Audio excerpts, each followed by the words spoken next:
Why hyperinflation will return in 2026. The mathematics are undeniable. You're holding a dollar bill right now in your hand. That piece of paper represents something. Value? Purchasing power? A claim on goods and services? But here's what they won't tell you. That claim is evaporating. Slowly. Invisibly. Inevitably. By 2026, that dollar might buy what 50 cents buys today. Or 25 cents. Or less. Not because the dollar changed, because everything else did. Prices doubling, then doubling again, then spiraling into a vortex where numbers lose meaning and currency becomes kindling. Nobody saw it coming, or did they? The pattern is always the same. Picture yourself in Germany, November 1923. You're a school teacher, middle class, respectable. You've saved 100,000 marks a fortune before the war. Enough to retire comfortably. This morning, that 100,000 marks bought you 4 loaves of bread. This afternoon, 3 loaves. Tomorrow, maybe 1. Next week, not even a slice. Your life savings gone. Not stolen, not taxed, evaporated through inflation. The Weimar Republic printed money to pay war reparations. The printing presses ran day and night. Currency became wallpaper. Workers demanded payment twice daily because by evening, morning wages were worthless. A wheelbarrow full of cash for a loaf of bread, a 1 trillion mark note for a postage stamp. Money literally more valuable as fuel than as currency. The pattern is always the same. Print money beyond productivity. Debt beyond ability to repay. Then watch the currency die. History doesn't repeat, but it rhymes. Hungary, 1946. Highest inflation in recorded history. Prices doubled every 15 hours. The peng became so worthless. They issued the mil peng, Imi Liang peng. Then the bill peng, Bi Liang peng, eventually abandoned currency altogether. Zimbabwe, 2008. $100 trillion. Notes, inflation rate estimated at 89.76 trillion%. A teacher's monthly salary bought 3 eggs. The currency collapsed completely. Venezuela, 2018. Inflation exceeded 1,000,000%. People fled by the millions. The wealthy escaped. The poor starved. A nation with the world's largest oil reserves reduced to eating from garbage. Argentina, 1989. Inflation hit 3,000%. Supermarkets changed prices multiple times per day. Workers rushed to spend paychecks before they lost value. Middle class wiped out. Yugoslavia, 1994. During war, hyperinflation reached 330 million% monthly. A dinner that cost 6 diners in January cost 6 million in December. Different countries, different decades, different political systems. Same pattern. Debt, printing, inflation, hyperinflation, collapse.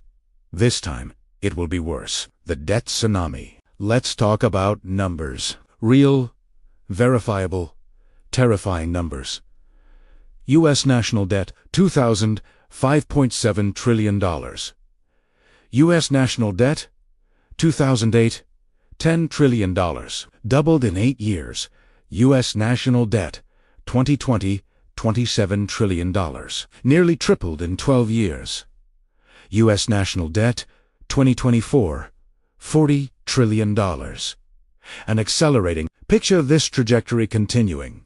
2026, $45 to $50 trillion.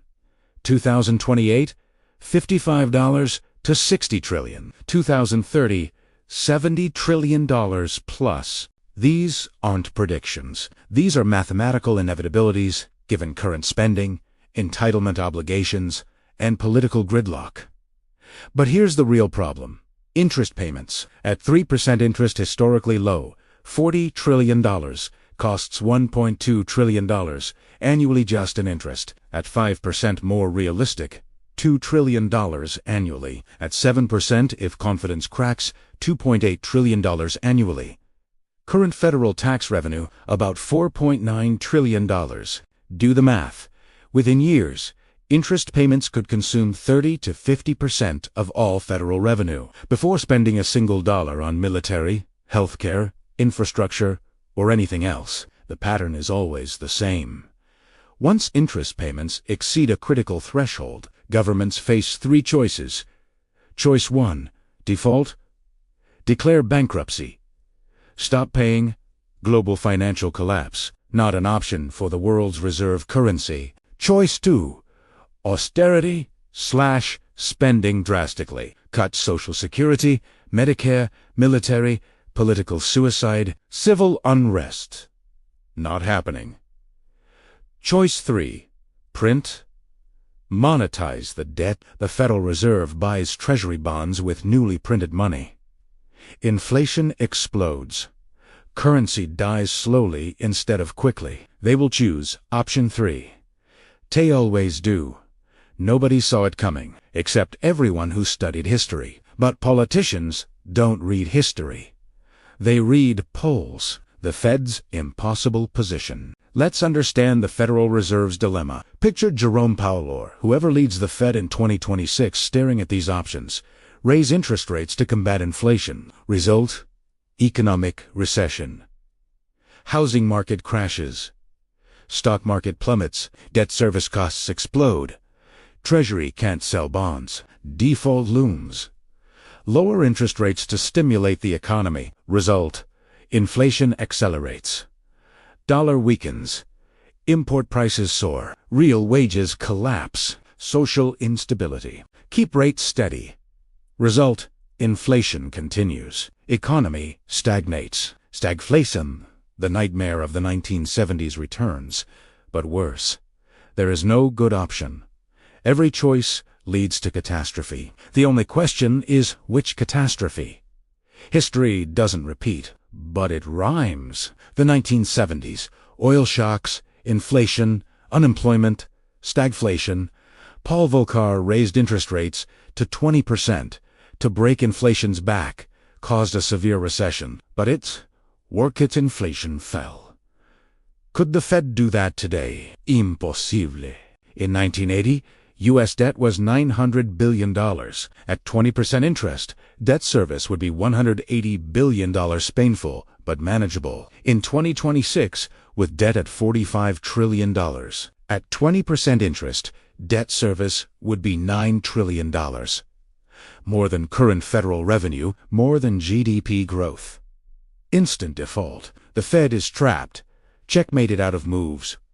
And everyone who understands mathematics knows it. Nobody saw it coming. Except they did. Economists, warned for decades, were ignored. Called doomsayers until doom arrived. The money printing accelerates. Let's look at the Federal Reserve's balance sheet. 2008, $800 billion. 2015, $4.5 trillion.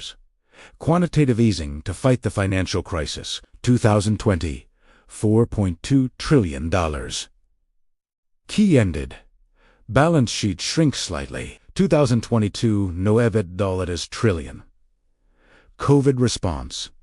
Massive money creation. 2024, attempting to reduce, but failing. Picture what happens in the next crisis end. There will be a next crisis. 2026 crises, whatever triggers, geopolitical, financial, pandemic, cyber. The Fed responds with more printing. $5 trillion, $10 trillion. Whatever it takes, because that's the playbook. The only playbook. Every crisis since 2008 solved the same way. Print money, buy bonds, inflate asset prices, hope for the best. Except each intervention requires more money than the last. Each crisis harder to solve. Each solution more inflationary. The pattern is always the same. First dose works. Second dose requires more for same effect. Third dose barely works. Fourth dose ... breaks the system. We're approaching the breaking point. Every dollar printed today dilutes every dollar in existence. Your savings, your pension, your paycheck all losing value, not to thieves you can see, but to monetary policy you can't understand. Imagine this. The Fed creates $1 trillion overnight. Where does it go first?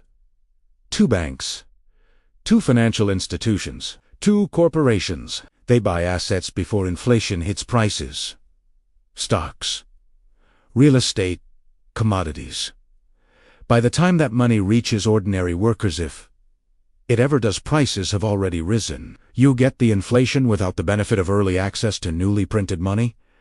This is the hidden tax, the silent theft, the inflation that erodes your future while enriching asset owners. Nobody saw it coming, but the data is clear. Since 2008, billionaire wealth has exploded. Middle-class wealth has stagnated. The correlation isn't coincidence, it's cause and effect. The Social Security time bomb. Let's talk about the crisis nobody discusses.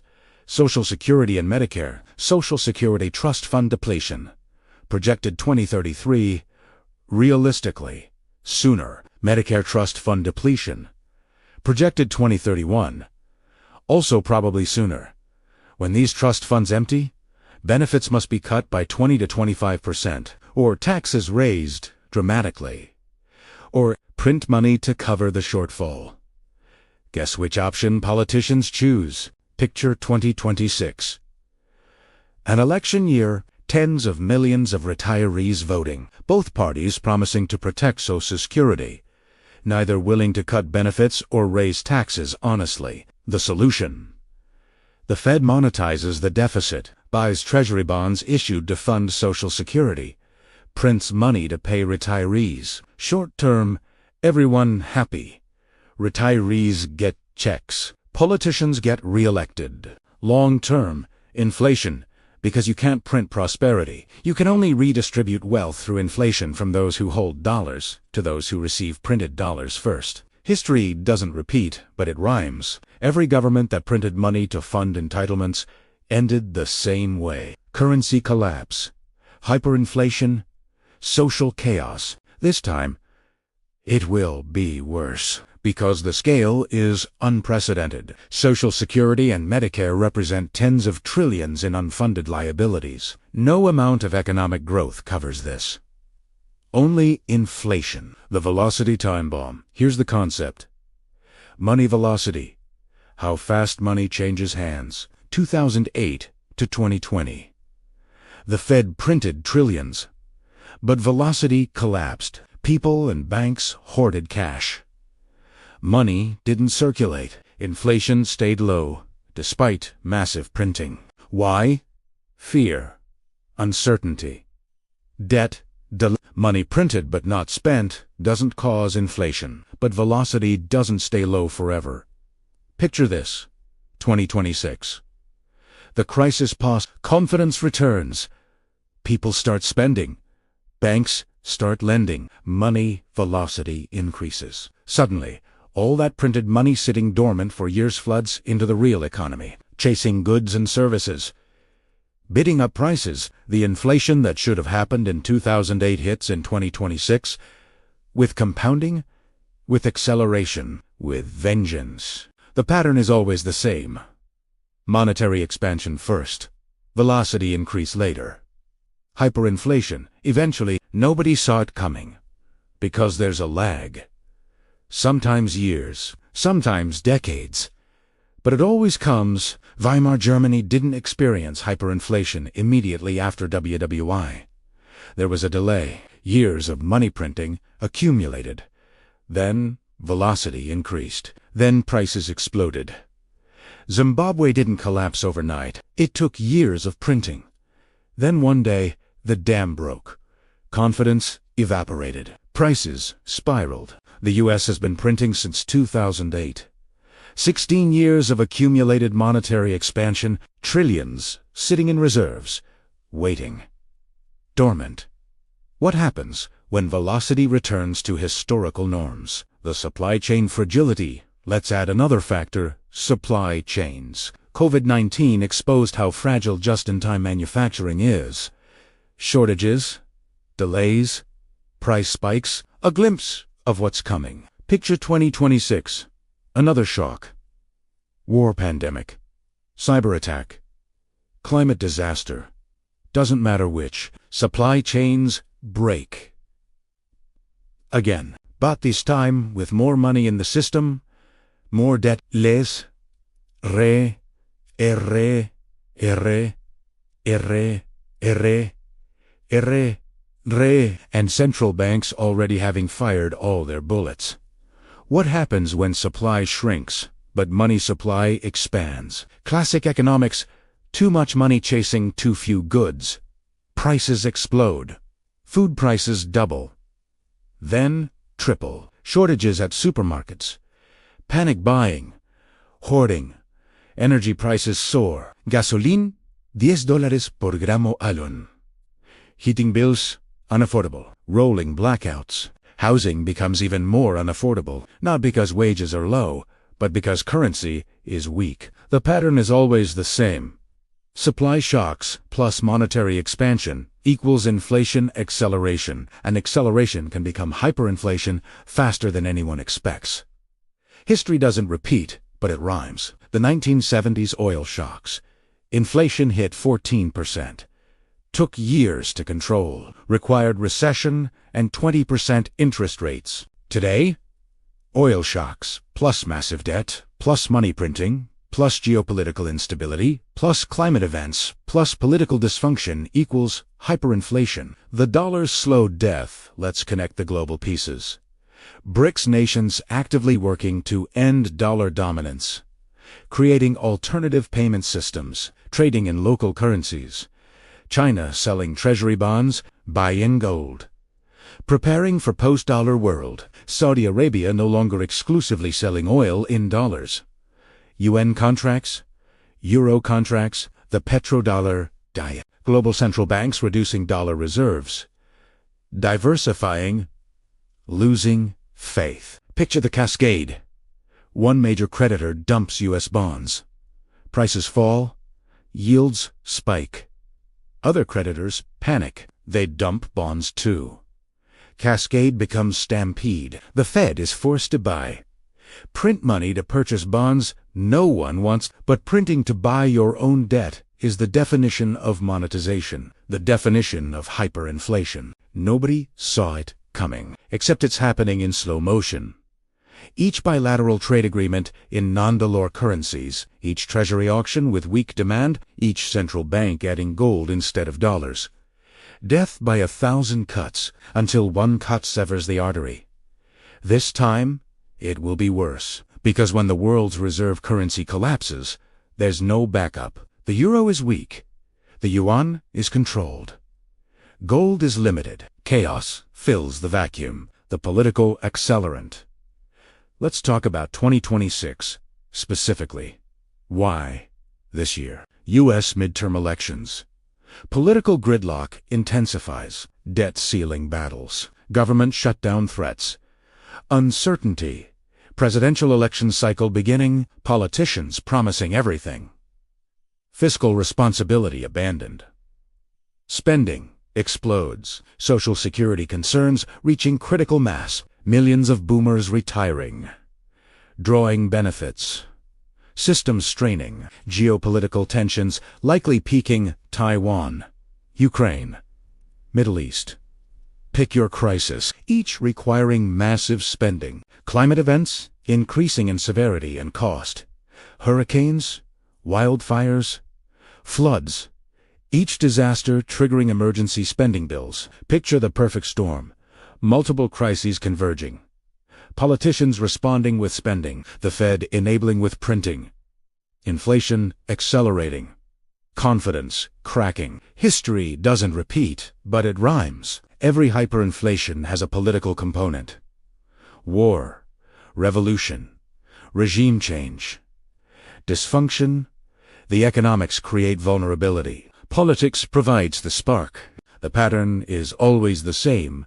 Weak leadership during crisis equals catastrophic monetary decisions. The psychological tipping point. Here's what people don't understand about hyperinflation.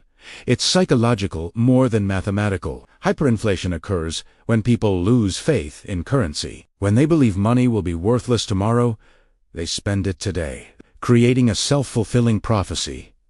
Phase 1. Prices rise slowly. People grumble, but adapt. Save less. Spend more. Inflation 5 to 10%. Phase 2.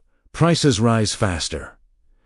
People worry, buy durable goods instead of saving currency. Velocity increases. Inflation 15 to 30%. Phase 3. Prices rise daily. People panic, rush to convert currency to anything of value. Food, gold, foreign currency. Velocity spikes. Inflation 50 to 100%. Phase 4. Prices rise hourly. Currency collapse. Hyperinflation barter replaces money. Society breaks down. The transition from Phase 3 to Phase 4 can happen in weeks. Once confidence breaks, collapse is rapid. Picture this. A viral video shows empty grocery shelves, or a failed treasury auction, or a major bank closing. Panic spreads on social media. Everyone tries to withdraw cash or spend before prices rise further. The psychological dam breaks. Hyperinflation isn't gradual. It's exponential. Doubling times shrink from months, 2 weeks, 2 days, 2 hours. Nobody saw it coming, except you can see it coming. The signs are everywhere. The question is timing, and 2026 has all the right conditions. The preparation gap, here's the terrifying part.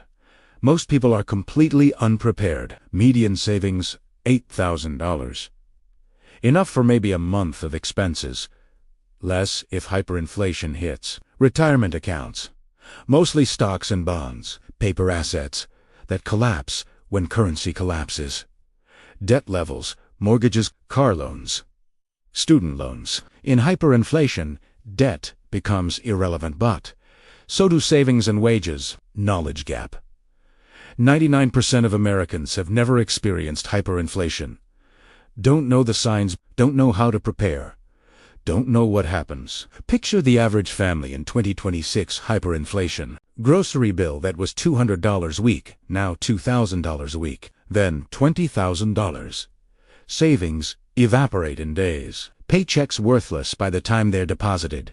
Banks close or limit withdrawals. ATMs empty. Food shortages because farmers won't accept worthless currency. Gas stations closed because they can't afford fuel at new prices. Supply chains collapse.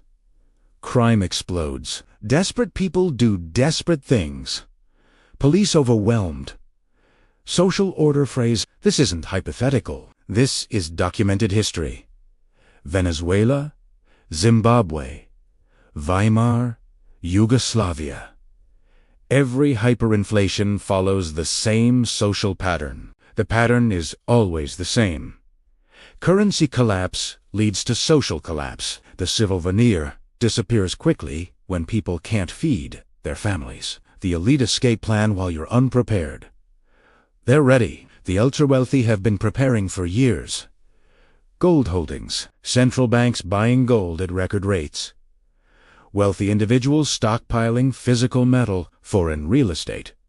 Properties in multiple countries. Escape routes planned. Offshore accounts. Assets in multiple currencies, diversified beyond dollars. Hard assets. Farmland. Commodities. Resources that hold value when currency dies. Private security. Bunkers. Compounds.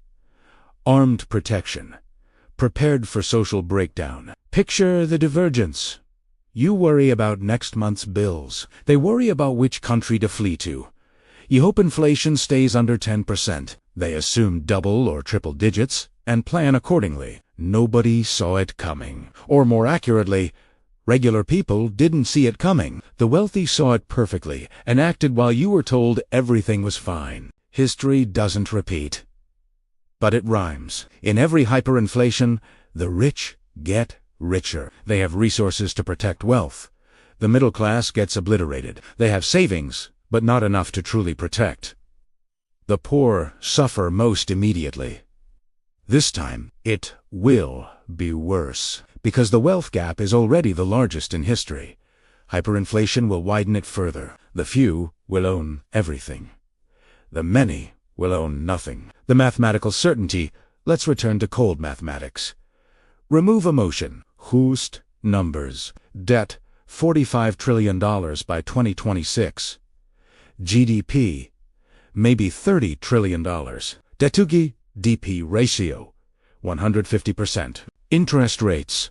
If they stay low, inflation accelerates. If they rise, debt service becomes impossible. Unfunded liabilities, Social Security, Medicare, Medicaid, total $150 plus trillion over decades. Political will, zero. No party proposing real solutions. Both sides promising more spending. Demographics. Aging population. More retirees. Fewer workers. Less tax revenue. More benefit payments. Added up, the mathematics don't work. Can't be solved through growth. Can't be solved through austerity. Can only be solved through inflation. The pattern is always the same.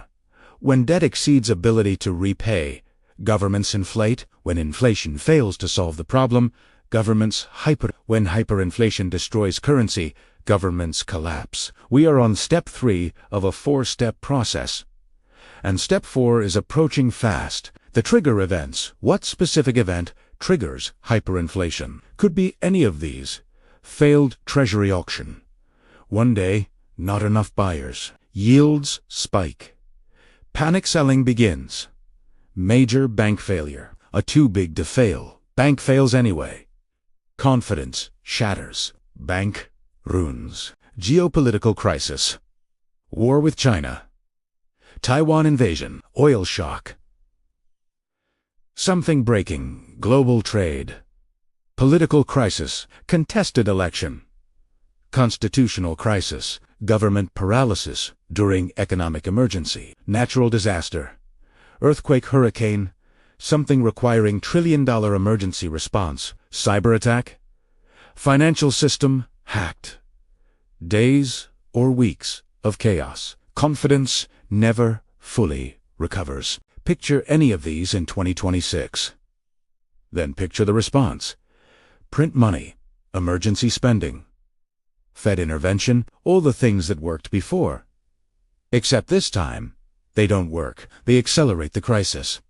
Nobody saw it coming, until suddenly everyone sees it coming. And by then, it's too late to stop it. The social consequences hyperinflation isn't just economic, it's social devastation. Middle class destroyed, lifetimes of savings evaporated, retirement plans worthless, dreams dead. Crime explosion, burglary, robbery, violence. Society reverting to survival mode. Political extremism, left and right, both offering authoritarian solutions, blaming each other, weaponizing crisis. International conflict. Economic chaos spreads. Desperate nations take desperate actions. Wars start. Migration waves, millions trying to escape. Borders overwhelmed. Humanitarian catastrophes, public health collapse. Hospitals can't function with worthless currency. Medical care only for the wealthy. Education breakdown. Teachers can't afford to work. Schools close. Generation lost. Picture America in 2027 after a year of hyperinflation. Cities dangerous. Suburbs fortified. Rural areas isolated. National Guard deployed. Martial law? In some areas, protests. Riots. Revolution whispered. This isn't hyperbole. This is what happens in every hyperinflation. The social fabric tears, trust evaporates. Every man for himself. History doesn't repeat, but it rhymes, and the rhyme here is chilling. Weimar led to Hitler. Zimbabwe led to dictatorship. Venezuela led to exodus. What will America lead to? The uncomfortable truth. Here's what they won't tell you. This is preventable, but prevention requires pain now to avoid catastrophe later, and humans don't work that way. Politicians especially. To prevent hyperinflation requires cutting spending, dramatically. Social Security, Medicare, military. Everything, political suicide, raising taxes substantially, ending all deductions, increasing rates, also political suicide, accepting recession now to prevent depression later. Unemployment, stock market crashes, housing decline, political suicide, defaulting on some obligations, restructuring debt, admitting reality. Political suicide. Every solution requires admitting the problem, taking responsibility, inflicting pain on voters. No politician will do this. They'll kick the can, print more money, hope the crisis happens. After they're gone, the pattern is always the same. Short-term thinking dominates. Long-term catastrophe ignored until it's unavoidable. Nobody saw it coming, because nobody wanted to see it, because seeing it requires acknowledging uncomfortable truths about democracy, human nature, and the limits of economic systems. The 2026 countdown, we're 18 months away. Maybe less. The signs are all present. Debt accelerating. Check political dysfunction. Checked international instability. Check. Central bank out of options. Check. Public losing confidence. Check. Inflation persistent, despite claims it's transitory. Check wealth inequality at extremes. Check social tensions rising. Check every indicator that preceded previous hyperinflations is present. We're not heading toward crises. We're in the early stages of crisis. Most people just don't realize it yet. This time, it will be worse because the scale is global. The debt is larger. The money printing more extreme. The interconnectedness total. When the US dollar hyperinflates, it won't just destroy America. It will reshape the entire world. No one escapes. No safe haven. Just different degrees of catastrophe. The final question. So here's what I need you to understand. Hyperinflation in 2026 isn't a conspiracy theory. It's mathematical probability approaching certainty. The debt is unsustainable. The politics are dysfunctional. The Fed is trapped. The international system is cracking. The social tensions are peaking. And time is running out. You have maybe 18 months, maybe less, to prepare, to protect your family, to understand what's coming and take action.